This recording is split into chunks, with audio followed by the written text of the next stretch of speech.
Very good morning to one and all, and warm welcome to our 29th online class. Goods and Service Taxന്റെ introduction കഴിഞ്ഞ ക്ലാസ്സിൽ നമ്മൾ discuss ചെയ്തിട്ടുണ്ടായിരുന്നതാണ്. ഇന്നത്തെ ക്ലാസ്സിൽ first ടോപ്പിക്കായിട്ട് ഞാൻ പറയുന്നത് history of goods and service tax. എങ്ങനെയാണ് ഒരു ഓൾഡ് മെത്തേഡിലുള്ള സെയിൽസ് ടാക്സിൽ നിന്ന് പുതിയൊരു മെത്തേഡായിട്ടുള്ള ഗുഡ്സ് ആൻഡ് സർവീസ് ടാക്സ് എന്ന് പറയുന്ന ആ ഒരു കാറ്റഗറിയിലേക്ക് ഉയർന്നിട്ടുള്ളത്, എങ്ങനെയൊക്കെയാണ് അതിൻ്റെ ഒരു ഡെവലപ്മെൻറ്റ് എന്ന് പറയുന്ന ആ ഒരു കാര്യമാണ് നമ്മൾ ഡിസ്കസ് ചെയ്യുന്നത്. നമ്മൾ കഴിഞ്ഞ ക്ലാസ്സിൽ പറഞ്ഞിരുന്നു ഡിഫറെൻ്റ് ആയിട്ടുള്ള സെൻട്രൽ ഗവൺമെൻറ്റിൻ്റെയും അതുപോലെ തന്നെ സ്റ്റേറ്റ് ഗവൺമെൻറ്റിൻ്റെയും ഡിഫറെൻ്റ് ആയിട്ടുള്ള ടാക്സുകൾ ഇൻ്റഗ്രേറ്റ് ചെയ്തുകൊണ്ടാണ് നമ്മുടെ ഗുഡ്സ് ആൻഡ് സർവീസ് ടാക്സ് എന്ന് പറയുന്നത് സ്റ്റാർട്ട് ചെയ്തിരുന്നത്. അപ്പോൾ അതിൻ്റെ ഒരു ഹിസ്റ്ററിയാണ് നമ്മൾ ഇന്നത്തെ ക്ലാസ്സിൽ പഠിക്കാനായിട്ട് പോകുന്നത്. അതിന് എക്സാം പോയിൻ്റ് ഓഫ് വ്യൂവിൽ അത്ര പ്രാധാന്യമില്ലെങ്കിലും അതിൻ്റെ സ്കൂൾ ഓഫ് തോട്ട് എന്ന് പറയുന്നതിന് എന്തുകൊണ്ടാണ് ആ ഒരു കോൺസെപ്റ്റ് എന്ന് പറയുന്നതിനാണ് ഇവിടെ പ്രാധാന്യമുള്ളത്. Okay, it has now been more than a decade since the idea of a national goods and service tax was mooted in India. The important landmarks in the history of GST can be identified. നമ്മൾ important ആയിട്ടുള്ള ലാൻഡ്മാർക്കുകൾ, ആ changes വന്നിട്ടുള്ള ആ ഒരു കാര്യം മാത്രമാണ് ഹിസ്റ്ററിയുടെ കാര്യത്തിൽ നമ്മൾ ഡിസ്കസ് ചെയ്യുന്നുള്ളൂ. In 2004 the Kelkar task force on indirect taxes suggested a comprehensive goods and service tax based on value added tax principle. മുമ്പ് 2004 വാറ്റ് എന്ന് പറയുന്നതാണ് ആദ്യം ഇൻട്രൊഡ്യൂസ് ചെയ്തത്.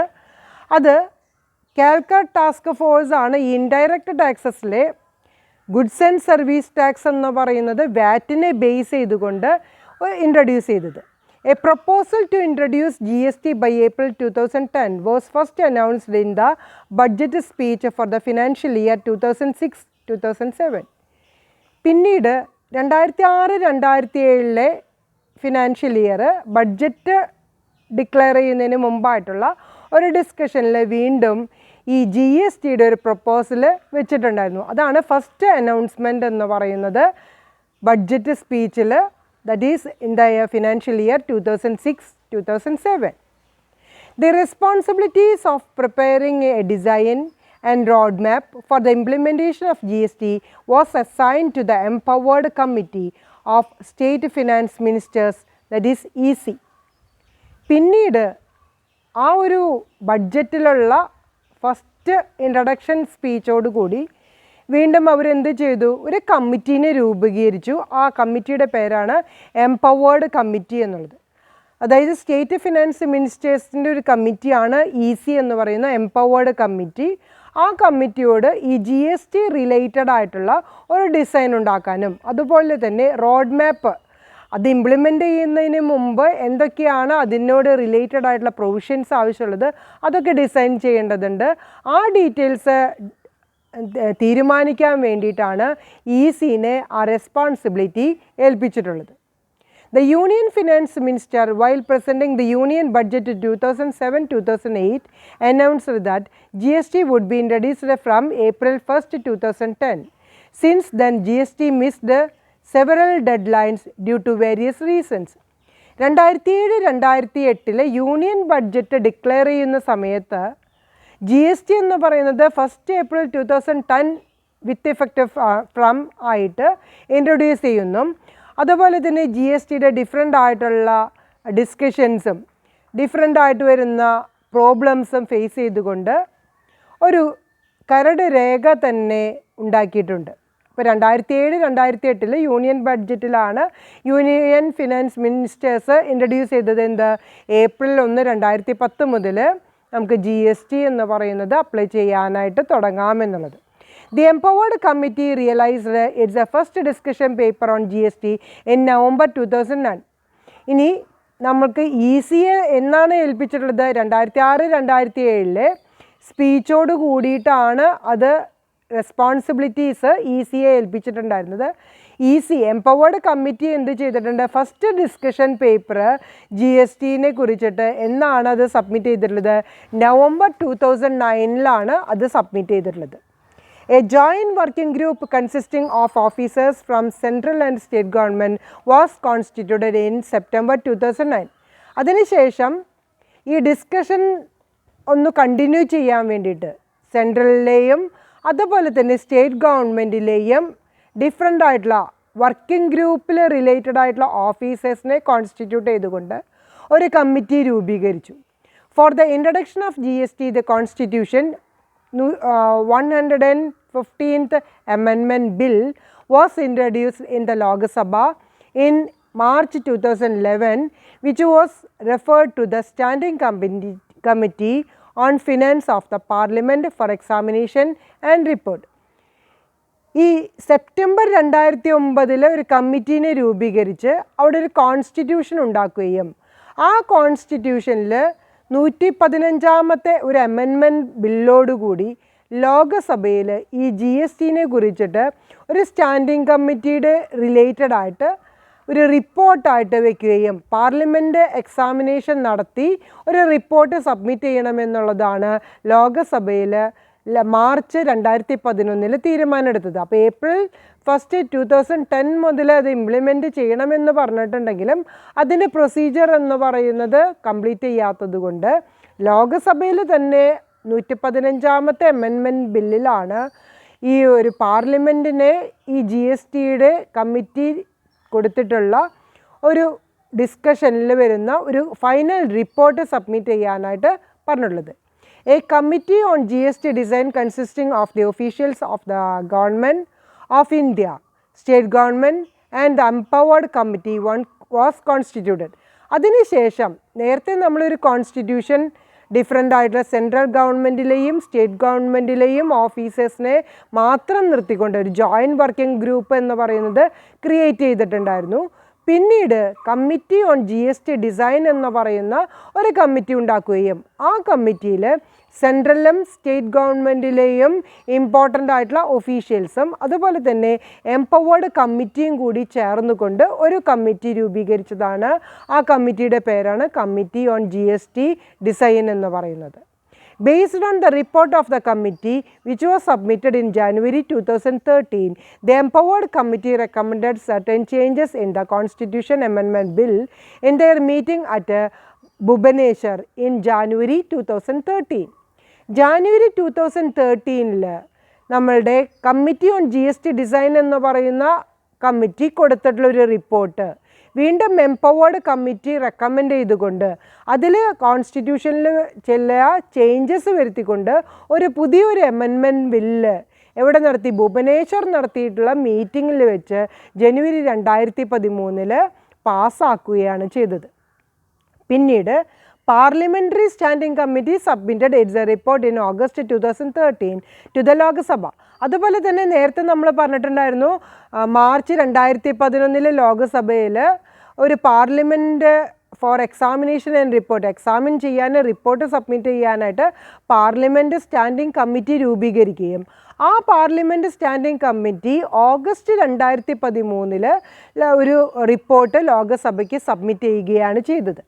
The draft amendment bill revised based on the recommendations of the empowered committee and the parliamentary standing committee. വീണ്ടും empowered കമ്മിറ്റിയും അതുപോലെ തന്നെ parliamentary standing കമ്മിറ്റിയും കൂടി ജോയിൻ ആയിട്ട് ഒരു അമെൻമെൻറ്റ് ബില്ല് ഡ്രാഫ്റ്റ് ചെയ്ത് അത് റിവൈസ് ചെയ്ത് റെക്കമെൻഡേഷന് വേണ്ടി സബ്മിറ്റ് ചെയ്തു. The final draft constitutional amendment bill sent to the empowered committee for consideration in September 2013. വീണ്ടും സെപ്റ്റംബർ 2013 എംപവേർഡ് കമ്മിറ്റി ഈ ഡ്രാഫ്റ്റിനെ കുറിച്ചൊരു പഠനം നടത്തുകയും ഒരു കോൺസ്റ്റിറ്റ്യൂഷണൽ അമെൻമെൻറ്റ് ബില്ല് പാസ്സാക്കുകയാണ് ചെയ്തത്. ഇയർ സെപ്റ്റംബർ 2013 ഈ റിപ്പോർട്ട് ഫൈനൽ ഡ്രാഫ്റ്റ് എന്ന് പറയുന്നത് സബ്മിറ്റ് ചെയ്തത്. Then the EC once again made certain recommendations on the bill in November 2013. അതിനുശേഷം എംപവേർഡ് കമ്മിറ്റി വീണ്ടും നവംബർ 2013 ആ നേരത്തെ പാസ്സാക്കിയിട്ടുള്ള ബില്ലിനോട് ചേർത്ത് വെച്ചുകൊണ്ട് ചില റെക്കമെൻഡേഷൻസും കൂടി പാസ്സാക്കുകയാണ് ചെയ്തത്. Certain recommendations of the EC were incorporated in the draft constitution, that is 115th Amendment Bill. The revised draft was sent for consideration of EC in March 2014. November 2013 EC പുതിയ കുറച്ച് റെക്കമെൻഡേഷൻസ് വെച്ചു എന്നുണ്ടെങ്കിലും അത് വീണ്ടും ഒരു ഡ്രാഫ്റ്റ് കോൺസ്റ്റിറ്റ്യൂഷൻ 115ാമത്തെ അമെൻമെൻറ്റ് ബില്ലിൽ വയ്ക്കുകയും ആ റിവൈസ്ഡ് ഡ്രാഫ്റ്റ് എന്നാണ് അത് പാസ്സാക്കിയത്. EC ആ മുമ്പത്തെ പറഞ്ഞിട്ടുള്ള റെക്കമെൻഡേഷൻസും കൂടിയും കൺസിഡർ ചെയ്തുകൊണ്ട് ഒരു റിവൈസ്ഡ് ഡ്രാഫ്റ്റ് മാർച്ച് 2014 സബ്മിറ്റ് ചെയ്തത്. The Constitution 115th Amendment Bill 2011 lapsed with the dissolution of the 15th Lok Sabha. 15th Lok Sabha dissolved ചെയ്തതോടുകൂടി മുമ്പുണ്ടായിരുന്ന 115ാമത്തെ അമെൻമെൻറ്റ് ബിൽ എന്ന് പറയുന്നത് ലാബ്സായിപ്പോയി. വീണ്ടും അത് ആവർത്തിച്ചു കൊണ്ടാണ് വീണ്ടും GSTയുടെ റെക്കമെൻഡേഷൻസ് വന്നിട്ടുള്ളത്. അതുകൊണ്ട് തന്നെ the draft constitution amendment bill was send to the EC after approval of the government in June 2014. വീണ്ടും ജൂൺ 2014 EC എന്ത് ചെയ്തു? മുമ്പുണ്ടാക്കിയ ഡ്രാഫ്റ്റ് എന്ന് പറയുന്നത് ഡ്രാഫ്റ്റ് കോൺസ്റ്റിറ്റ്യൂഷൻ അമെൻമെൻറ്റ് ബില്ല് ഈ ECക്ക് വീണ്ടും സബ്മിറ്റ് ചെയ്യുകയും after the approval of the government in June 2014 June 2014 new ഗവൺമെൻറ്റിൻ്റെ അപ്രൂവലോടുകൂടി EC അത് വീണ്ടും അയച്ചു.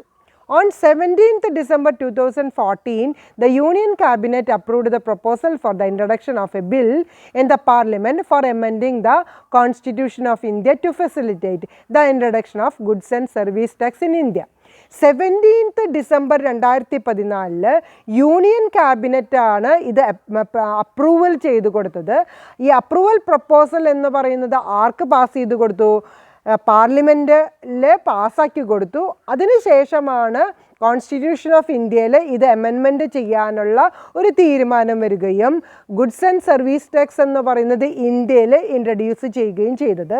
അപ്പോൾ അതിൻ്റെ ഡേറ്റ് എന്ന് പറയുന്നത് ഒന്ന് അണ്ടർലൈൻ ചെയ്തു വയ്ക്കുക, 17th December 2014 ദ കോൺസ്റ്റിറ്റ്യൂഷൻ 122ാമത്തെ അമെൻമെൻറ്റ് ബില്ല് 2014, അതായത് നമ്മൾ നേരത്തെ പറഞ്ഞു 15th ലോകസഭ വൈൻഡപ്പ് ചെയ്തതോടുകൂടി അല്ലെങ്കിൽ ഡിസോൾവ് ചെയ്തതോടുകൂടി 115ാമത്തെ അമെൻമെൻറ്റ് ബില്ല് ഇല്ലാതെയായി. വീണ്ടും 2014 122ാമത്തെ അമെൻമെൻറ്റ് ബില്ലിലാണ് വീണ്ടും കോൺസ്റ്റിറ്റ്യൂഷൻ ചേരുകയും ലോകസഭയിൽ പുതിയൊരു കോൺസ്റ്റിറ്റ്യൂഷൻ തയ്യാറാക്കുകയും ചെയ്തത്. So the Constitution 122nd Amendment Bill 2014 was introduced in the Lok Sabha on 19th December 2014. 19th December 2014 പുതിയൊരു അമെൻമെൻറ്റ് ബില്ല് 122ാമത്തെ അമെൻമെൻറ്റ് ബില്ല് ഇൻട്രൊഡ്യൂസ് ചെയ്തത്. The bill was passed by the Lok Sabha on 6th May 2015. വീണ്ടും 2015 May 6 Lok Sabha ഈ നേരത്തെ constitute ചെയ്തിട്ടുള്ള bill എന്ന് പറയുന്നത് പാസ്സാക്കിയിട്ടുള്ളത്. The bill was referred to the select committee of Rajya Sabha. വീണ്ടും അത് എവിടേക്ക് സബ്മിറ്റ് ചെയ്തു? രാജ്യസഭയിൽ സ്റ്റേറ്റ് കമ്മിറ്റിയിൽ വെക്കുകയാണ് ചെയ്തിട്ടുള്ളത്. The select committee submitted it's A report on 22nd July 2015. വീണ്ടും ജൂലൈ 22, 2015 ഈ കമ്മിറ്റി ഓഫ് രാജ്യസഭ എന്ന് പറയുന്നത് സ്റ്റേറ്റ് കമ്മിറ്റിയിൽ അതിനോട് റിലേറ്റഡ് ആയിട്ടുള്ള റിപ്പോർട്ട് സബ്മിറ്റ് ചെയ്തത്. After that on 14th June 2015, the Finance Ministry released the draft model law on GST in public domain for views and suggestions. വീണ്ടും 14/6/2015 finance ministry എന്ത് ചെയ്തു? ഒരു ഡ്രാഫ്റ്റ് മോഡൽ പബ്ലിഷ് ചെയ്തു. അതായത് പബ്ലിക് ഡൊമൈനിൻ്റെ അഭിപ്രായങ്ങളും അതിനോടുള്ള വിശകലനവും കൂടി കൊടുക്കാൻ വേണ്ടിയിട്ടാണ് ഫിനാൻസ് മിനിസ്ട്രി എന്ത് ചെയ്തത്? ജൂൺ 14, 2015 അത് പബ്ലിക് ഡൊമൈനിൽ പബ്ലിഷ് ചെയ്തിട്ടുള്ളത്. The Constitution 122nd Amendment Bill was passed by Rajya Sabha with a certain amendments on 3/8/2016. വീണ്ടും രാജ്യസഭയിൽ നമ്മൾ റിപ്പോർട്ട് എന്ന് വെച്ചിട്ടുണ്ട് 22nd July 2015 വെച്ചിട്ടുണ്ട്. അതിൻ്റെ ഒരു റെക്കമെൻഡേഷനോടുകൂടി മാറ്റങ്ങൾ വരുത്തിക്കൊണ്ട് 3/8/2016 നമ്മൾ എന്ത് ചെയ്തിട്ടുള്ളത്? പുതിയൊരു കോൺസ്റ്റിറ്റ്യൂഷൻ 102ാമത്തെ അമെൻമെൻറ്റ് ബില്ലോടുകൂടി പാസ്സാക്കിയിട്ടുള്ളത്. The amendments made by the Rajya Sabha were unanimously passed by Lok Sabha on 8/8/2016. രാജ്യസഭയിൽ വച്ചിട്ടുള്ള അമെൻമെൻറ്റ് റിപ്പോർട്ടിൻ്റെ ബേസിസിലുള്ള എല്ലാ റെക്കമെൻഡേഷൻസും ആക്സെപ്റ്റ് ചെയ്തുകൊണ്ട് യുനാനിമസ്ലി പാസ് ചെയ്തുകൊണ്ട് രാജ്യസഭ ഇതെന്നാണ് റെസൊല്യൂഷൻ പാസ് ചെയ്തത്? 8/8/2016 ഇത് ലോകസഭയിൽ പാസ്സാക്കിയത്. The Constitution 122nd Amendment Bill 2014 had been ratified by the required number of states and received the assent of the President of India on 8th September 2016, and thus the Constitution 101st Amendment Act 2016 came into force with effect from 16th September 2016. വീണ്ടും 16 September 2016 കൂടി പുതിയൊരു amendment bill, അതായത് പുതിയൊരു 2016 constitution act പ്രകാരം നേരത്തെ ഉണ്ടായിരുന്ന 122nd amendment bill ratify ചെയ്തുകൊണ്ടാണ് പുതിയൊരു ബില്ല് 2016 101ാമത്തെ അമെൻമെൻറ്റ് ബില്ല് കോൺസ്റ്റിറ്റ്യൂഷൻ ആക്ട് പ്രകാരം 16th സെപ്റ്റംബർ 2016 പാസ് ചെയ്തത്. So, on the basis of the Constitution of 101st Amendment Act 2016, Indian Parliament passed the following 4 bills. അപ്പോൾ amendment act 2016 101ാമത്തെ amendment ബില്ലോടുകൂടി 4 ബില്ലാണ് ഇവിടെ പാസ്സാക്കിയിട്ടുള്ളത്. ഏതൊക്കെയാണ് ബില്ലുകളുടെ പേര്? Central goods and service tax GST bill 2017, Integrated Goods and Service Tax IGST Bill 2017, Union Territory Goods and Service Tax UTGST Bill 2017, Goods and Service Tax, that is Compensation to States Bill 2017. അപ്പോൾ 4 bill 2016 constitution act പ്രകാരം 101ാമത്തെ amendment ബില്ലോടുകൂടി 4 ബില്ലുകൾ പാസ്സാക്കിയത്. ഒന്ന് central goods and service tax CGST എന്ന് പറയുന്ന ഒരു bill 2017 തന്നെ, IGST, UTGST and GST എന്ന് പറയുന്ന കോൺസ്റ്റിറ്റ്യൂഷൻ ടു സ്റ്റേറ്റ്സ് ബില്ല്. ഇങ്ങനെ 4 ബില്ലാണ് ഫസ്റ്റ് സെപ്റ്റംബർ 2016 കോൺസ്റ്റിറ്റ്യൂഷൻ ആക്ട് പ്രകാരം പാസ്സാക്കിയത്. Thus, the following acts have been passed by the Parliament in order to implement GST in India with effect from 1st July 2017. ഒന്ന് underline ചെയ്ത് വയ്ക്കുക. ഇന്ത്യയിൽ parliament GST എന്ന് പറയുന്നത് implement ചെയ്തത് 1st July 2017 ആണ്. അപ്പോൾ പാസ്സാക്കിയിട്ടുള്ള ബില്ലുകൾ അല്ലെങ്കിൽ ആക്റ്റുകൾ എന്ന് പറയുന്നത് the central goods and service tax act 2017, that is CGST Act, Integrated Goods and Service Tax Act 2017, IGST Act, Union Territory Goods and Service Tax Act 2017, that is UTGST Act, Goods and Service Tax, that is Compensation to States Act 2017, that is GST.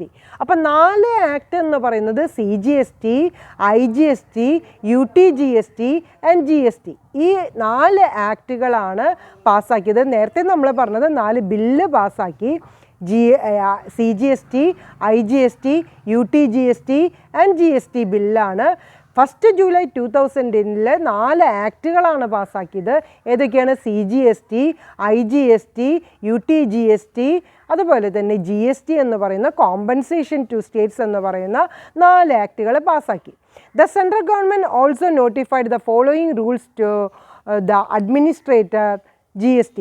വീണ്ടും central government notify ചെയ്തിട്ടുള്ളത് central goods and service tax എന്ന് പറയുന്ന CGST rules, integrated goods and service tax എന്ന് പറയുന്ന IGST rules, goods and service tax compensation എന്ന് പറയുന്ന GST rules. അപ്പം 3 റൂൾസാണ് central government പാസ്സാക്കിയിട്ടുള്ളത്. ഏതൊക്കെയാണ്? CGST, IGST ആൻഡ് GST എന്ന് പറയുന്ന റൂൾസ് 2017 3 പാസ്സാക്കിയിട്ടുണ്ട്. അപ്പോൾ സെൻട്രൽ ഗവൺമെൻറ് ആണ് നേരത്തെ പറഞ്ഞുള്ള ആക്ട് പ്രകാരം 3 റൂൾസ് പാസ്സാക്കിയത്. CGST rules, IGST rules and GST rules. In addition to the above, the respective state governments have also passed State Goods and Service Tax Act and rules to implement GST in their respective states. ഇനി ഓരോ സ്റ്റേറ്റുകളും അവരവരുടേതായ സ്റ്റേറ്റുകളിൽ ഈ GST എന്ന് പറയുന്നത് implement ചെയ്യാൻ വേണ്ടി different ആയിട്ടുള്ള resolutions pass ചെയ്തിട്ടുണ്ട്. അതായത് state goods and service tax act എന്ന് പറയുന്നതും അതിനോട് റിലേറ്റഡ് ആയിട്ടുള്ള ചില റൂൾസ് എന്ന് പറയുന്നതും ഓരോ സ്റ്റേറ്റും അവരവരുടെ സ്റ്റേറ്റുകളിൽ GST നടപ്പിലാക്കാൻ വേണ്ടിയിട്ട് ഇംപ്ലിമെൻ്റ് ചെയ്തിട്ടുണ്ട്. GST was introduced with effect from 1st July 2017 in the all of India except the state of Jammu and Kashmir. Jammu and Kashmir ഒഴിച്ച് എല്ലാ സ്റ്റേറ്റുകളിലും ഇന്ത്യയിൽ എന്ന് മുതലാണ് GST എന്ന് പറയുന്നത് സ്റ്റാർട്ട് ചെയ്തത്? 1st July 2017 ആണ്. അഗെയിൻ ഞാൻ പറയുകയാണ്, ആ ഡേറ്റ് ഒന്ന് അണ്ടർലൈൻ ചെയ്ത് വയ്ക്കാം. Later by an ordinance dated 8th July 2017, the provisions have been extended to Jammu and Kashmir. അതേസമയം ജമ്മു ആൻഡ് കാശ്മീരിൽ അന്ന് അത് നടപ്പിലാക്കിയിട്ടില്ല എന്നുണ്ടെങ്കിലും 8th July 2017 ഒരു പുതിയൊരു ഓർഡിനൻസ് പാസ്സാക്കിക്കൊണ്ട് ജമ്മു ആൻഡ് കാശ്മീരിലും GST നടപ്പിലാക്കാനായിട്ട് തുടങ്ങി. Consequently, goods and service tax is now applicable to the all of India. ഇപ്പോൾ എല്ലാ സ്റ്റേറ്റുകളിലും, ഇന്ത്യയിലുള്ള എല്ലാ സ്റ്റേറ്റുകളിലും GST എന്ന് പറയുന്നത് അപ്ലൈ ചെയ്യുന്നുണ്ട്. അപ്പോൾ ഇത്രയുമാണ് GSTയുടെ ഹിസ്റ്ററിയെക്കുറിച്ച് പറയാനുള്ളത്. വളരെയധികം പ്രൊസീജിയറും അതുപോലെ തന്നെ വളരെയധികം ഇവാലുവേഷനും സ്റ്റഡിയും ഡിസ്കഷനും ചെയ്തതിന് ശേഷം ലോകസഭയിലും രാജ്യസഭയിലും അതിൽ പലതരത്തിലുള്ള റിപ്പോർട്ടുകൾ എംപവേർഡ് കമ്മിറ്റീസ് വെച്ചുകൊണ്ട് അതുപോലെ തന്നെ വളരെയധികം സെൻട്രൽ ഗവൺമെൻറ്റിലെയും സ്റ്റേറ്റ് ഗവൺമെൻറ്റിലെയും ഓഫീഷ്യൽസ് ഡിസ്കസ് ചെയ്തതിന് ശേഷമാണ് ഈ GST എന്ന് പറയുന്ന അതിൽ റിലേറ്റഡ് ആയിട്ടുള്ള റൂൾസ് ആൻഡ് റെഗുലേഷൻസ് വരുത്തി കൊണ്ട് GST ആക്റ്റും അതുപോലെ തന്നെ GSTയുടെ റൂൾസ് ആൻഡ് റെഗുലേഷൻസ് എന്ന് പറയുന്നത് ഉണ്ടാക്കിയിട്ടുള്ളത്. അപ്പോൾ ഇന്ത്യയിൽ അത് തുടങ്ങിയ ഡേറ്റ് എന്ന് പറയുന്നത് 1st July 2017 ആണ്. അന്ന് തുടങ്ങാൻ പറ്റാത്തത് രണ്ട് സ്റ്റേറ്റാണ്, ജമ്മു ആൻഡ് കാശ്മീർ എന്ന് പറയുന്നത്. അവിടെ എന്നാണ് നടത്തിയിട്ടുള്ളത്? 8th July 2017 മുതൽ നടപ്പിലാക്കിയിട്ടുണ്ട്. ഇപ്പോൾ എവിടെയാണ് നിൽക്കുന്നത്? നമ്മുടെ ഇന്ത്യയിലെ എല്ലാ സ്റ്റേറ്റിലും GST എന്ന് പറയുന്നത് ഇംപ്ലിമെൻറ്റ് ചെയ്തിട്ടുണ്ട്. നെക്സ്റ്റ് നമുക്ക് ഡിസ്കസ് ചെയ്യാറുള്ളത് what is the scope of GST എന്ന് പറയുന്നതിൻ്റെ സ്കോപ്പ് എന്താണ്, എന്തൊക്കെയാണ് GSTയുടെ ഫീച്ചേഴ്സ്, അത് നമുക്ക് എന്തായാലും വളരെയധികം പ്രാധാന്യമുള്ളതാണ്. GST എന്ന് പറയുന്നത് പലപ്പോഴും ചർച്ചാ വിഷയമാകുന്ന കാര്യങ്ങളാണ്. GST എന്ന് പറയുന്നത് ഇപ്പോഴും ചാലഞ്ചസ് വളരെയധികം ഫേസ് ചെയ്യുന്ന ഒരു ഏരിയ തന്നെയാണ് GST എന്ന് പറയുന്നത്. ഡേറ്റിൻ്റെ കാര്യത്തിലും റേറ്റിൻ്റെ കാര്യത്തിലും ശരിയായിട്ടുള്ളൊരു സ്പെസിഫിക്കേഷൻ നടപ്പിലാക്കാനായിട്ട് സാധിച്ചിട്ടില്ല എന്നുള്ളതാണ്.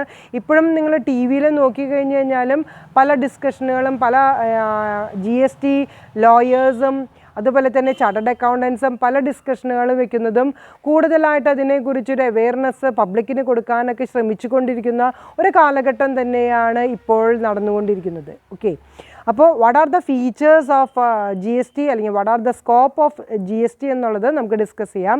India has adopted a dual model of GST which is imposed concurrently by the centre and state. സെൻട്രും സ്റ്റേറ്റും ഡ്യുവൽ മോഡൽ ഓഫ് GST എന്ന് പറയുന്നതാണ് ഇപ്പോൾ അപ്ലൈ ചെയ്യുന്നത്. അതായത് സെൻട്രൽ GST എന്ന് പറയുന്നതും സ്റ്റേറ്റ് GST എന്ന് പറയുന്ന രണ്ട് തരത്തിലുള്ള മോഡലാണ് നമ്മളുടെ ഇന്ത്യയിൽ നടപ്പിലാക്കിക്കൊണ്ടിരിക്കുന്നത്. The GST has 2 components. അതുകൊണ്ട് തന്നെ GST എന്ന് പറയുന്നതിൽ എത്ര കോമ്പോണൻസ് ഉണ്ട്? 2 കോമ്പോണൻസ് ആണ് GSTയിലുള്ളത്. ഏതൊക്കെയാണ് കോമ്പോണൻസ് എന്ന് പറയുന്നത്? Central goods and service tax എന്ന് പറയുന്നതും state goods and service tax അല്ലെങ്കിൽ union territory goods and service tax എന്ന് വേണമെങ്കിൽ പറയാം. ഈ 2 എണ്ണമാണ് നമ്മളുടെ ഡ്യുവൽ മോഡൽ എന്ന് പറയുന്ന മോഡലിലുള്ളത്. ഏതൊക്കെയാണ്? Central goods and service tax എന്ന് പറഞ്ഞാൽ CGSTയും അതുപോലെ തന്നെ SGST state goods and service tax അല്ലെങ്കിൽ നമുക്ക് എന്തായിട്ട് പറയാം union territory goods and service tax UTGST എന്ന് പറയാം. ഇതാണ് 2 കോമ്പോണൻസ് എന്ന് പറയുന്നത് ഇന്ത്യയിലെ GSTയിലുള്ളത്.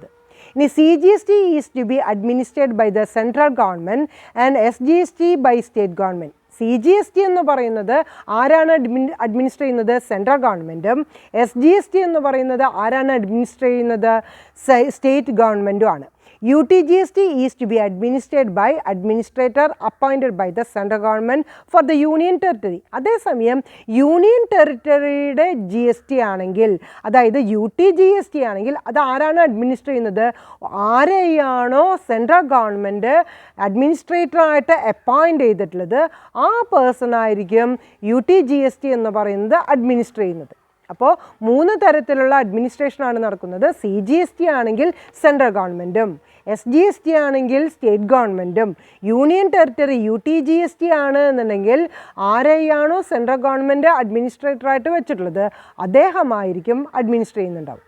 Next one, CGST has replaced the existing central excise, service tax, additional excise duty, special additional duty of customs, etc. ഇനി CGST എന്ന് പറയുന്നത് മുമ്പുണ്ടായിരുന്ന ഏതൊക്കെ ടാക്സുകളാണ് റീപ്ലേസ് ചെയ്തത്?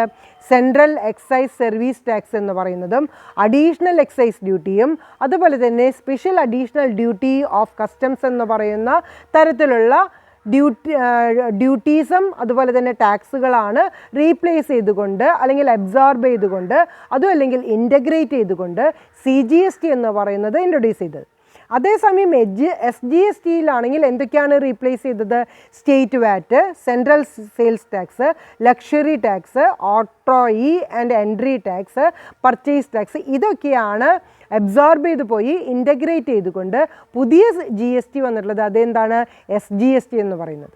അപ്പോൾ CGSTയിൽ കുറേ മുമ്പുണ്ടായിരുന്ന പല ടാക്സുകളും പല ഡ്യൂട്ടീസും ഇല്ലാതാക്കിക്കൊണ്ട് അതിനെല്ലാത്തിനെയും ഇൻ്റഗ്രേറ്റ് ചെയ്തുകൊണ്ടാണ് സെൻട്രൽ ഗവൺമെൻറ് CGST എന്ന് പറയുന്നത് നടപ്പിലാക്കിയത്. അതേസമയം സ്റ്റേറ്റ് ഗവൺമെൻറ് ആണെന്നുണ്ടെങ്കിൽ state VAT, central sales tax എന്ന് പറയുന്ന സ്റ്റേറ്റിൻ്റെ ഉള്ളിൽ നിൽക്കുന്നുണ്ടായിരുന്ന പല ടാക്സുകളും പല ഡ്യൂട്ടീസും അബ്സോർബ് ചെയ്തുകൊണ്ട് ഇൻ്റഗ്രേറ്റ് ചെയ്തുകൊണ്ടാണ് SGST എന്ന് പറയുന്നത് നിൽക്കുന്നത്. Supply of goods and service tax or both is the taxable event under GST. അതേസമയം GST എന്ന് പറയുന്നതിൽ supply of goods and service, supply ചെയ്യുന്നത് ഗുഡ്സ് ആണെങ്കിലും സർവീസ് ആണെങ്കിലും അല്ലെങ്കിൽ ഗുഡ്സ് ആൻഡ് സർവീസ് ആണെങ്കിലും ഇത് എന്താണ്? ടാക്സബിൾ ഈവൻ്റ് ആയിട്ടാണ് ഗുഡ്സ് ആൻഡ് സർവീസ് ടാക്സിൽ കണക്കാക്കുന്നത്. GST is based on the destination based consumption tax principle, that is instead of origin based tax which was in the existence before GST. GST is based on the consumption of goods and service tax. ഇവിടെ GSTയുടെ base എന്ന് പറയുന്നത് ആരാണോ അല്ലെങ്കിൽ destination of the consumption, ആരാണോ എവിടെയാണോ consume ചെയ്യുന്നത് ആ ഡെസ്റ്റിനേഷനാണ് GSTയുടെ base എന്ന് പറയുന്നത്. അതേസമയം മുമ്പ് GST വരുന്നതിനേക്കാൾ മുമ്പായിട്ട് ടാക്സിൻ്റെ ബേസ് എന്ന് പറയുന്നത് ഒറിജിൻ എന്ന് പറയുന്ന സ്ഥലത്തായിരുന്നു. എവിടെയാണോ ആ ഗുഡ്സ് അല്ലെങ്കിൽ ആ സർവീസ് എന്ന് പറയുന്നത് ഉത്ഭവിക്കുന്നത് അവിടെയാണ് ടാക്സ് ചാർജ് ചെയ്തിട്ടുണ്ടായിരുന്നത്. പക്ഷേ GST എന്ന് പറയുന്നത് ഇംപ്ലിമെൻ്റ് ചെയ്തതോടുകൂടി എവിടെയാണോ കൺസംഷൻ എന്ന് പറയുന്നത് ഡെസ്റ്റിനേറ്റ് ചെയ്യുന്നത് അവസാനിക്കുന്നത് അവിടെയാണ് ആ ടാക്സ് എന്ന് പറയുന്നത് ചാർജ് ചെയ്യുന്നത്. അതുകൊണ്ട് തന്നെ GSTനെ നമുക്ക് എന്തായിട്ട് പറയാം? Tax on consumption of goods and service എന്ന് പറയാം. എവിടെയാണോ ഗുഡ്സ് ആൻഡ് സർവീസ് കൺസ്യൂം ചെയ്യുന്നത് അവിടെയാണ് GST എന്ന് പറയുന്നത് ചാർജ് ചെയ്യുന്നത്. Procedure for collection CGST and SGST or UTGST is uniform. ഇനി CGST ആയിക്കോട്ടെ SGST ആയിക്കോട്ടെ അതുമല്ല UTGST ആയിക്കോട്ടെ അതിൻ്റെ കളക്ഷൻ അല്ലെങ്കിൽ അതിൻ്റെ പ്രൊസീജിയർ എന്ന് പറയുന്നത് എങ്ങനെയായിരിക്കും? യുണീക്ക് ഫോമാണ്, യൂണിഫോമൽ പൊസിഷനിലാണ് അല്ലെങ്കിൽ യൂണിഫോമൽ ആയിട്ടുള്ളൊരു പ്രൊസീജിയറാണ് അപ്ലൈ ചെയ്യുന്നത്. GST returns are to be filed online. GST എന്ന് പറയുന്നത് നമുക്ക് ഇൻകം ടാക്സ് പോലെ തന്നെ ഓൺലൈനായിട്ട് റിട്ടേൺ ഫയൽ ചെയ്യാവുന്നതാണ്. അപ്പോൾ ഇത്രയാണ് GSTയുടെ സ്കോപ്പ് അല്ലെങ്കിൽ ഫീച്ചേഴ്സ് എന്ന് പറയുന്നത്. ഞാനതൊന്ന് സമ്മറൈസ് ചെയ്ത് പറയാം. GSTക്ക് 2 കോമ്പോണൻസ് ആണുള്ളത്, CGSTയും അതുപോലെ തന്നെ SGSTയും. CGST എന്ന് പറയുന്നത് അഡ്മിനിസ്റ്റർ ചെയ്യുന്നത് സെൻട്രൽ ഗവൺമെൻറ്റും SGST എന്ന് പറയുന്നത് അഡ്മിനിസ്റ്റർ ചെയ്യുന്നത് ആരായിരിക്കും? State government. ഇനി UTGST ആണെങ്കിൽ മാത്രം സെൻട്രൽ ഗവൺമെൻറ് ആരെയാണോ അഡ്മിനിസ്ട്രേറ്ററായിട്ട് അപ്പോയിൻ്റ് ചെയ്യുന്നത് ആ അഡ്മിനിസ്ട്രേറ്റർ ആയിരിക്കും അഡ്മിനിസ്റ്റർ ചെയ്യുന്നത്. CGSTയിൽ സെൻട്രൽ ആയിട്ടുള്ള എക്സൈസ് ഡ്യൂട്ടികൾ അതുപോലെ തന്നെ ഡ്യൂട്ടീസ് ആൻഡ് കസ്റ്റംസ് ഡ്യൂട്ടി എല്ലാം ഇല്ലാതെയാക്കിക്കൊണ്ടാണ് CGST എന്ന് പറയുന്ന ഒരു പുതിയൊരു മെത്തേഡ് അല്ലെങ്കിൽ ഒരു മോഡൽ ഇംപ്ലിമെൻ്റ് ചെയ്തത്. അതുപോലെ തന്നെ സ്റ്റേറ്റിൽ വരുന്ന മുമ്പുണ്ടായിരുന്ന വാറ്റ്, സെയിൽസ് ടാക്സ്, ലക്ഷറി ടാക്സ് ഒക്കെ ഇല്ലാതെയാക്കിക്കൊണ്ടാണ് SGST എന്ന് പറയുന്നത് ഇൻട്രൊഡ്യൂസ് ചെയ്തത്. Supply of goods and service എന്ന് പറയുന്നതും ഗുഡ്സ് ആൻഡ് സർവീസ് എന്ന് പറയുന്നതും എങ്ങനെയുള്ളൊരു ഈവൻ്റാണ്? GSTയിൽ ടാക്സബിൾ ഈവൻ്റാണ്. GSTയുടെ ബേസ് എന്ന് പറയുന്നത് ഡെസ്റ്റിനേഷനാണ്, അല്ലാതെ ഒരിക്കലും എന്താകുന്നില്ല? ഒറിജിൻ ആകുന്നില്ല. മുമ്പാണെങ്കിൽ ഒറിജിൻ ആയിരുന്നു നമ്മൾ ടാക്സിൻ്റെ ബേസ് എന്ന് പറഞ്ഞിട്ട് എടുത്തിട്ടുണ്ടായിരുന്നത്. പക്ഷേ ഇവിടെയാണെങ്കിൽ കൺസംഷൻ ഓഫ് ഗുഡ്സ് എന്ന് പറയുന്ന ഡെസ്റ്റിനേഷനാണ് നമ്മുടെ ടാക്സിൻ്റെ ബേസ് എന്ന് പറയുന്നത്. CGST ആയിക്കോട്ടെ, SGST ആയിക്കോട്ടെ, UTGST ആയിക്കോട്ടെ, അതിൻ്റെ പ്രൊസീജിയർ എന്ന് പറയുന്നത് എങ്ങനെയായിരിക്കും? യൂണിഫോമൽ പ്രൊസീജിയർ ആയിരിക്കും. GSTയുടെ റിട്ടേൺ എങ്ങനെ ഫയൽ ചെയ്യാനായിട്ട് സാധിക്കും? ഓൺലൈനായിട്ട് ഫയൽ ചെയ്യാനായിട്ട് സാധിക്കും. Next topic integrated goods and service tax ആണ്. IGST is to be levied and collected by the central government on interstate supply of goods and service. ഒരു സ്റ്റേറ്റിൽ നിന്ന് വേറൊരു സ്റ്റേറ്റിലേക്ക് ഗുഡ്സ് ട്രാൻസ്ഫർ ചെയ്യുമ്പോഴാണ് എന്ത് വരുന്നത്? Integrated goods and service tax എന്ന് പറയുന്നത് ചാർജ് ചെയ്യുന്നത്. അതൊന്ന് അണ്ടർലൈൻ ചെയ്ത് വയ്ക്കുക. ഇൻ്റർ സ്റ്റേറ്റ് വരുമ്പോൾ supply of goods and service എന്ന് പറയുന്നത് ഒരു സ്റ്റേറ്റിൽ നിന്ന് വേറൊരു സ്റ്റേറ്റിലേക്ക് പോകുമ്പോഴാണ് IGST എന്ന് പറയുന്നത് ലെവി ചെയ്യുന്നത്. So, IGST shall be levied and collected by the government of India, and such a tax shall be apportioned between the central government and state government. Calculate ചെയ്യുമ്പോൾ ഈ ഒരു കാര്യം പ്രത്യേകം ശ്രദ്ധിക്കണം. IGST എന്ന് പറയുന്നത് കളക്ട് ചെയ്യുന്നത് സെൻട്രൽ ഗവൺമെൻറ് ആണ് എന്നുണ്ടെങ്കിലും അത് ആർക്ക് അപ്പോർഷൻ ചെയ്ത് കൊടുക്കുന്നുണ്ട്? സെൻട്രൽ ഗവൺമെൻറ്റിനും അതുപോലെ തന്നെ സ്റ്റേറ്റ് ഗവൺമെൻറ്റിനും ഈ കളക്ട് ചെയ്ത IGST എന്ന് പറയുന്നത് അലോക്കേറ്റ് ചെയ്ത് അല്ലെങ്കിൽ അപ്പോർഷൻ ചെയ്ത് കൊടുക്കുന്നുണ്ട്. The central government would administer IGST എന്ന് പറയുന്നത് ആരാണ് അഡ്മിനിസ്റ്റർ ചെയ്യുന്നത്? സെൻട്രൽ ഗവൺമെൻറ്റാണ് അഡ്മിനിസ്റ്റർ ചെയ്യുന്നത്. അതുപോലെ തന്നെ IGST എന്ന് പറയുന്നത് കളക്ട് ചെയ്യുന്നതും ആര് തന്നെയാണ്? സെൻട്രൽ ഗവൺമെൻറ് തന്നെയാണ്. The seller or service provider in the original state is to be charge IGST on inter state supply of goods and service. അതേസമയം ആരാണോ വിൽക്കുന്നത്, സെല്ലർ ആരാണോ അല്ലെങ്കിൽ സർവീസ് പ്രൊവൈഡർ ആരാണോ ആ പേഴ്സൻ്റെ ഒറിജിനൽ സ്റ്റേറ്റ് എവിടെയാണോ ആ സ്റ്റേറ്റിലേക്കാണ് IGST എന്ന് പറയുന്നത് ഇൻ്റർ state supply of goods and service ആണെങ്കിൽ ചാർജ് ചെയ്യേണ്ടത്. അപ്പോൾ IGST എന്ന് പറയുന്നത് നിങ്ങൾക്ക് സിമ്പിളായിട്ട് പറയുകയാണെങ്കിൽ CGST പ്ലസ് SGST എന്ന് പറയുന്നതാണ് IGST. ഓക്കെ, അതൊന്ന് അണ്ടർലൈൻ ചെയ്ത് വയ്ക്കുക. IGST എന്ന് പറയുന്നത് CGST പ്ലസ് SGST. ഇനി യൂണിയൻ ടെറിട്ടറിയിലുള്ളതാണെങ്കിൽ SGSTക്ക് പകരം നമുക്ക് എന്താണ് എടുക്കാൻ പറ്റുക? UTGST ആണ് എടുക്കുന്നത്. അപ്പോൾ CGSTയുടെ കൂടെ SGST ആണ് അപ്ലിക്കബിൾ എന്നുണ്ടെങ്കിൽ SGST ആഡ് ചെയ്യും. അതല്ല യൂണിയൻ ടെറിട്ടറി GST ആണ് ഉള്ളത് എന്നുണ്ടെങ്കിൽ അതായിരിക്കും CGSTയുടെ കൂടെ ആഡ് ചെയ്യുക. അപ്പോൾ IGSTയിലെ രണ്ട് എലമെൻറ്റും കൂടിയും വരുന്നതിനെയാണ് നമ്മൾ എന്തായിട്ട് പറയുന്നത്? Integrated goods and service tax എന്ന് പറയുന്നത്. ഇനി features of goods and service tax compensation to states act 2017. നമ്മൾ നേരത്തെ GST എന്ന് പറയുന്നത് കോമ്പൻസേഷൻ ടു സ്റ്റേറ്റ്സ് ആക്ട് എന്ന് പറയുന്ന ആ ഒരു കാര്യം ഡിസ്കസ് ചെയ്തിട്ടുണ്ടായിരുന്നു. അതിൻ്റെ ഒരു ഡിഫറൻഷ്യേറ്റ് ചെയ്യുന്ന ഒരു ഫീച്ചർ എന്ന് പറയുന്നത് the act provides a mechanism to compensate the state on account of loss of revenue which may arise due to the implementation of the GST for a period of 5 years. ഇനി GST നടപ്പിലാക്കുന്ന സമയത്ത് നഷ്ടം എന്തെങ്കിലും state ഗവൺമെൻറ്റിന് വന്നിട്ടുണ്ടെങ്കിൽ അത് set of ചെയ്യാനായിട്ട്, ആ ലോസ് എന്ന് പറയുന്നത് സെറ്റ് ഓഫ് ചെയ്യാനായിട്ട് സാധിക്കും. എത്ര വർഷത്തേക്ക് സെറ്റ് ഓഫ് ചെയ്യാൻ സാധിക്കും? 5 വർഷത്തേക്ക് സെറ്റ് ഓഫ് ചെയ്യാൻ സാധിക്കും. അതിന് വേണ്ടിയിട്ടുള്ള ഒരു ആക്ടിനെയാണ് നമ്മൾ എന്തായിട്ട് പറയുന്നത്? കോമ്പൻസേഷൻ ടു സ്റ്റേറ്റ്സ് ആക്ട് എന്ന് പറയുന്നത്. അതായത് പുതിയൊരു GST റൂള് അപ്ലൈ ചെയ്യുമ്പോൾ ആ സ്റ്റേറ്റിന് വരുന്ന എന്തെങ്കിലും ലോസ് ഉണ്ടെങ്കിൽ compensate the loss on account of loss of revenue. ആ സെയിൽസ് ടാക്സിലുള്ള റവന്യൂവിൽ എന്തെങ്കിലും നഷ്ടം വന്നിട്ടുണ്ടെങ്കിൽ ആ നഷ്ടം കോമ്പൻസേറ്റ് ചെയ്യാനുള്ള ഒരു മെക്കാനിസത്തിനെയാണ് ഈ ആക്ടിൽ കൂടുതൽ പ്രാധാന്യം കൊടുക്കുന്നത്. For the purpose of calculating the amount of compensation payable to the states 2015-16 shall be taken as the base year. അപ്പോൾ ഇവിടെ 5 വർഷത്തേക്ക് നമുക്ക് ലോസ് എന്ന് പറയുന്നത് കോമ്പൻസേഷൻ സെറ്റ് ഓഫ് ചെയ്യാമെന്ന് പറഞ്ഞു. ആ കോമ്പൻസേഷൻ സെറ്റ് ഓഫ് ചെയ്യുന്നത് ബേസ് ഇയർ ഏത് മുതലാണ് എടുക്കുന്നത്? 2015-16 മുതലുള്ള 5 വർഷത്തേക്കാണ് ഈ ലോസ് എന്ന് പറയുന്നത് നമുക്ക് സെറ്റ് ഓഫ് ചെയ്യാൻ പറ്റുക. ഇപ്പോൾ 2015-16, 16-17, 17-18, 18-19, 19-20 ഈ കോമ്പൻസേഷണറി ആക്ട് എന്ന് പറയുന്നത് പിന്നെ അപ്ലൈ ചെയ്യാനായിട്ട് സാധിക്കില്ല. 5 വർഷത്തേക്കാണ് ഈ കോമ്പൻസേഷൻ ടു സ്റ്റേറ്റ്സ് ആക്ട് 2017 എന്ന് പറയുന്നത് അപ്ലൈ ചെയ്യാനായിട്ട് സാധിക്കുക.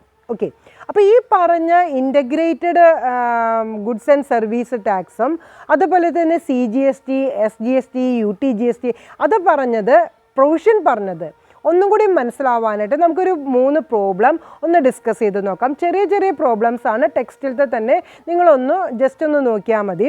First problem page number 234 Shri Babu of Chennai cells 20,000 units to Shri Roshan of Chennai at the rate of ₹100 per unit. See, GST rate 12%. How is GST calculated? രണ്ട് seller എന്ന് പറയുന്നതും buyer എന്ന് പറയുന്നതും എവിടെയാണ്? ചെന്നൈയിൽ തന്നെയാണ് അല്ലേ. ബാബുവും റോഷനും ചെന്നൈയിൽ തന്നെയാണ്, ഒരേ സ്റ്റേറ്റിൽ തന്നെയാണ് വരുന്നത്. അതിൻ്റെ GST എന്ന് പറയുന്നത് എത്ര വന്നിട്ടുണ്ട്? 12% വന്നിട്ടുണ്ട്. എങ്ങനെയാണ് GST കാൽക്കുലേറ്റ് ചെയ്യുക എന്ന് പറഞ്ഞാൽ ഇവിടെ ഇമ്പോർട്ടൻ്റ് ആയിട്ട് നമ്മൾ നോക്കേണ്ടത് this is a case of intra state supply. എന്തിനെയാണ് ഇൻട്രാ സ്റ്റേറ്റ് എന്ന് പറയുന്നത്? സ്റ്റേറ്റിൻ്റെ ഉള്ളിലുള്ള ഒരു ട്രാൻസാക്ഷനെ ആണെങ്കിൽ നമ്മൾ ഇൻട്രാ സ്റ്റേറ്റ് എന്ന് പറയും. ഡിഫറെൻറ്റ് സ്റ്റേറ്റുകൾ തമ്മിലുള്ള ട്രാൻസാക്ഷൻ ആണെങ്കിൽ ഇൻ്റർ സ്റ്റേറ്റ് എന്ന് പറയും. ഓക്കെ, ആ ഡിഫറൻസ് എല്ലാ കുട്ടികളും ഒന്ന് നോട്ട് ചെയ്ത് പഠിക്കേണ്ടത് തന്നെയാണ്. അപ്പോൾ നമ്മളുടെ ഇപ്പോൾ പറഞ്ഞ എക്സാമ്പിൾ എന്ന് പറയുന്നത് ഇൻട്രാ സ്റ്റേറ്റ് സപ്ലൈ ആണ്. അപ്പോൾ ഇൻട്രാ സ്റ്റേറ്റ് സപ്ലൈ ആണെങ്കിൽ സ്റ്റേറ്റിൻ്റെ ഉള്ളിലാണെങ്കിൽ നമുക്ക് സെൻട്രൽ ഗവൺമെൻറ് എന്ന് പറയുന്നത് നമുക്ക് ടാക്സ് എങ്ങനെ കാൽക്കുലേറ്റ് ചെയ്യാനായിട്ട് സാധിക്കും? ഇത് CGST അതുപോലെ തന്നെ SGSTക്കും കൂടിയും അപ്ലിക്കബിൾ ആണ്. SGST എന്ന് പറയുമ്പോൾ ഏത് സ്റ്റേറ്റാണ് വരുന്നത്? തമിഴ്നാട് സ്റ്റേറ്റാണ് ചെന്നൈ വരുന്നത്. അപ്പോൾ ഇവിടുത്തെ ടാക്സ് നമുക്ക് എങ്ങനെയാണെന്നുള്ളത് നോക്കാം. 20,000 units at the rate of 100 എന്ന് പറയുമ്പോൾ ടോട്ടൽ എമൗണ്ട് എത്ര വന്നു? അതായത് ടാക്സബിൾ വാല്യൂ ഓഫ് സപ്ലൈ എന്ന് പറയുന്നത് 20,000 × 100 20 ലക്ഷം രൂപ വരും. ഈ 20 ലക്ഷം രൂപയുമ്പോഴാണ് നമ്മൾ എന്ത് ചെയ്യേണ്ടത്? 12% കണക്കാക്കേണ്ടത്. ഈ 12% കണക്കാക്കുമ്പോൾ അതിൻ്റെ 50% ആർക്ക് പോകും? CGSTക്കും. ബാക്കി 50% ആണ് തമിഴ്നാട് ഗവൺമെൻറ്റിന് വരുന്നത്. അപ്പോൾ ടോട്ടൽ 20 lakhൻ്റെ 12% എന്ന് പറയുമ്പോൾ എത്ര രൂപ വരും? 2,40,000 രൂപ വരും. അതിൽ 6%, അതായത് പകുതിയായിട്ടുള്ള 1,20,000 രൂപ ആർക്കാണ് വരുന്നത്? CGSTക്കും. ബാക്കി വരുന്ന 1,20,000 എന്ന് പറയുന്ന 6% SGSTക്കും, അതായത് തമിഴ്നാട് ഗവൺമെൻറ്റിനാണ് വരുന്നത്. അപ്പോൾ ടോട്ടൽ എമൗണ്ട് ചാർജ്ഡ് എത്രയാണ്? ടോട്ടലായിട്ട് വരുന്നത് 2,40,000 ആണ്. അപ്പോൾ ബാബുവിൻ്റെ കയ്യിൽ നിന്ന് എത്ര രൂപ ചാർജ് ചെയ്യും? 22,40,000 രൂപയാണ് ചാർജ് ചെയ്യുന്നത്. ക്ലിയർ ആയില്ലേ? ഇനി രണ്ടാമത്തെ എക്സാമ്പിൾ നോക്കാം. Mister Akbar of Ernakulam supplied 10,000 units at the rate of 200 per unit. The GST rate is 12%. The customer is Shri Ashok of Bangalore. Show how GST is calculated. ഇവിടെ നോക്കുമ്പോൾ ട്രാൻസാക്ഷൻ എങ്ങനെയാണ്? എറണാകുളത്തുള്ള ആളാണ് സപ്ലൈ ചെയ്യുന്നത് അല്ലേ. പക്ഷെ ആരാണ് അത് എക്വയർ ചെയ്യുന്നത് അല്ലെങ്കിൽ വാങ്ങുന്നത്? ബാംഗ്ലൂരുള്ള ഒരാളാണ് വാങ്ങുന്നത്. അപ്പോൾ ഇത് ഇൻട്രാ സ്റ്റേറ്റ് ആണോ? അല്ല. ഇൻട്രാ സ്റ്റേറ്റ് എന്ന് പറഞ്ഞാൽ സ്റ്റേറ്റിൻ്റെ ഉള്ളിലാണ്. ഇത് ഇൻ്റർ സ്റ്റേറ്റ് ആണ്. അതായത് കേരള സ്റ്റേറ്റിൽ നിന്നാണ് എവിടേക്ക് പോകുന്നത്? കർണാടക സ്റ്റേറ്റിലേക്ക് പോകുന്നത്. അപ്പോൾ 2 സ്റ്റേറ്റ് ആയതുകൊണ്ട് ഇതെങ്ങനെയുള്ള സപ്ലൈ ആണ്? ഇൻ്റർ സ്റ്റേറ്റ് സപ്ലൈ ആണ് വരുന്നത്. ഓക്കെ, ഇൻ്റർ സ്റ്റേറ്റ് സപ്ലൈ ആകുമ്പോൾ ഇതിൻ്റെ മൊത്തം ടാക്സ് എന്ന് പറയുന്നത് ആരാണ് കണക്കാക്കുന്നത്? IGST തന്നെയാണ് കണക്കാക്കുന്നത്. അതാണ് അതിൻ്റെ ഒരു ഡിഫറൻസ് എന്ന് പറയുന്നത്. ഓക്കെ, അപ്പോൾ 10,000 യൂണിറ്റ്സ് 200 per unit എന്ന് പറയുമ്പോൾ ടാക്സബിൾ വാല്യൂ സപ്ലൈ എങ്ങനെ കണക്കാക്കണം? 10,000 × 200 എന്ന് പറയുമ്പോൾ 20 ലക്ഷമാണ് വരുന്നത്. അതിൻ്റെ ടാക്സ് എന്ന് പറയുന്നത് 12% തന്നെയാണ് കണക്കാക്കേണ്ടത്. അപ്പോൾ 20 ലക്ഷത്തിൻ്റെ 12% എന്ന് പറയുമ്പോൾ നേരത്തെ നമുക്ക് കിട്ടിയ പോലെ തന്നെ 2,40,000 രൂപയാണ്. പക്ഷെ അത് മൊത്തമായിട്ട് ആർക്കുള്ളതാണ്? ഇൻ്റർ സ്റ്റേറ്റ് ആയതുകൊണ്ട് ആർക്കുള്ളതാണ്? അത് IGST ആയിട്ടാണ് കണക്കാക്കുന്നത്. അതായത് integrated goods and service tax ആയിട്ട് കണക്കാക്കുമ്പോൾ മൊത്തമായിട്ടുള്ളത് നമ്മൾ സെൻട്രൽ ഗവൺമെൻറ്റിനും സ്റ്റേറ്റ് ഗവൺമെൻറ്റിനായിട്ടുള്ള ഒരു ഇൻ്റഗ്രേറ്റഡ് ഫോർമാറ്റിലാണ് വാങ്ങുന്നത്. അപ്പോൾ ടോട്ടൽ വാങ്ങിക്കുന്നത് 22,40,000 ആണ്. പക്ഷെ അതിൻ്റെ കാറ്റഗറി എന്ന് പറയുന്നത് എന്താണ്? IGST ആയിട്ടാണ് കണക്കാക്കുന്നത്. ഓക്കെ, ഇനി തേർഡ് എക്സാമ്പിൾ നോക്കാം. Shri X of Jaipur supplied 80,000 units of Shri Y of Chandigarh that is union territory at the rate of 20 per unit. The GST rate is 12%. Show how GST is calculated. ഇവിടെ UTGST ആണ് apply ചെയ്യേണ്ടതായിട്ട് വരിക. അതായത് 80,000 units at the rate of 20 per unit ആയിട്ടാണ് supply ചെയ്തിട്ടുള്ളത്. ജയ്പൂരിൽ നിന്നാണ് supply ചെയ്യുന്നത്. എവിടേക്കാണ്? ചണ്ഡീഗഡ് ആണ്. പക്ഷേ ചണ്ഡീഗഡ് എന്ന് പറയുന്നത് യൂണിയൻ ടെറിട്ടറി ആയതുകൊണ്ട് SGST അല്ല വരുന്നത്. എന്താണ് വരുന്നത്? UTGST ആണ് വരുന്നത്. യൂണിയൻ ടെറിട്ടറി GST ആണ് വരുന്നത്. നേരത്തെ ചെയ്ത പോലെ തന്നെയാണ്, പക്ഷേ SGSTക്ക് പകരം എന്തായിട്ട് വരും? UTGST ആയിട്ടാണ് വരുന്നത്. അപ്പോൾ ഇവിടെ total taxable value of supply എന്ന് പറയുന്നത് എങ്ങനെയാണ് കണക്കാക്കുക? 80,000 ഇൻറ്റു 20 എന്ന് പറയുമ്പോൾ 16 ലക്ഷം വരും. ഈ 16 ലക്ഷത്തിൻ്റെയാണ് ടാക്സ് എന്ന് പറയുന്നത് എത്ര കണക്കാക്കേണ്ടത്? 12% കണക്കാക്കേണ്ടത്. അപ്പോൾ 16 ലക്ഷത്തിമേ 12% കണക്കാക്കുമ്പോൾ കിട്ടുന്ന എമൗണ്ടിൻ്റെ പകുതി ആർക്കുള്ളതാണ്? പകുതി സെൻട്രൽ ഗവൺമെൻറ്റിനും ബാക്കി പകുതി മാത്രമാണ് യൂണിയൻ ടെറിട്ടറിക്ക് വരുന്നത്. അപ്പോൾ 16 ലക്ഷത്തിൻ്റെ 6% എന്ന് പറയുമ്പോൾ എത്രയാണ് വരുന്നത്? 96,000 വരും. അതുപോലെ തന്നെ UTGSTയും 6% എത്രയുമേ കാണണം? 16 ലക്ഷത്തുമേ കാണണം. അതായത് 12% എന്ന് പറയുന്നത് 50% വരുമ്പോൾ അതിന് 12% പകുതി. അതുകൊണ്ടാണ് CGSTക്ക് 6%, അതുപോലെ തന്നെ UTGSTക്ക് 6% കാൽക്കുലേറ്റ് ചെയ്തത്. അപ്പോൾ ടെക്സ്റ്റിൽ 20 lakh എന്നാണ് എഴുതിയിട്ടുള്ളത്. അതൊന്ന് കറക്റ്റ് ചെയ്യണം.